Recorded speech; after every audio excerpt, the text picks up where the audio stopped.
Here's a great lesson I learned in trying not to control the things you can't control. So a couple years ago, I went to climb Monkey Face, which is a rock pillar in Smith Rock, just north of Redmond. Because it was October, we thought it would be cooler, but it was actually a record hot day for October 2nd. Hot. This was gonna be my first multi-pitch climb and my first trad climb that I've ever done. We thought we brought plenty of water, and luckily we brought a headlamp just in case. I burned out a little bit on the first two pitches taking out some equipment, and although we started early, by the third pitch, the sun had started to set.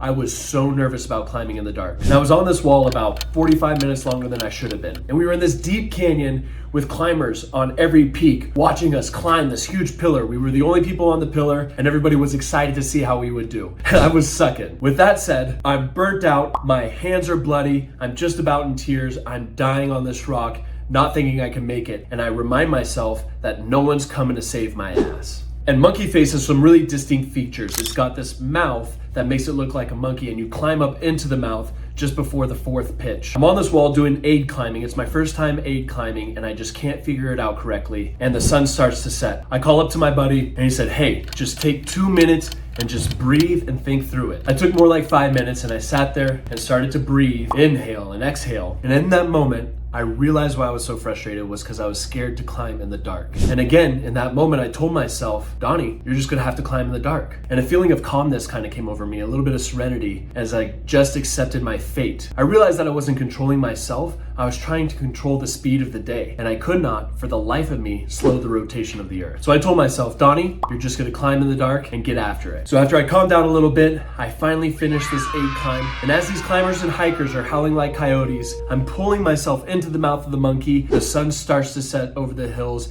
and an actual pack of coyotes start howling as well. It was one of the craziest feelings I've ever felt. I pulled myself into the mouth and felt a feeling of safety. And that was where a huge paradigm shift switched for me, was to control the things I can control and accept the things that I can't control. I can't control the spin of the earth, but what I can control is my own mentality and the thoughts going through my head. But that's not the end of the story. We ended up having one more pitch to climb, and luckily we brought those headlamps. One barely worked. And we climbed that fourth and final pitch. We shared a non-alcoholic beer at the top of the monkey and just took it all in. We thought we'd be back to the car before sunset, and we still had this rappel. And in addition, this is my first time ever rappelling before. And we rappelled into this deep abyss, hundreds of feet, with only darkness around us and bats flying around our head. But the main takeaway from that day was controlling my mind and not trying to control the environment around me. And there's just a little reminder for you of the things you can't control, and I'll end it with this, the serenity prayer. God, grant me the serenity to accept the things I cannot change, the courage to change the things I can, and the wisdom to know the difference. Hope you all have a great day, a great week, and I look forward to talking to you soon. Take care.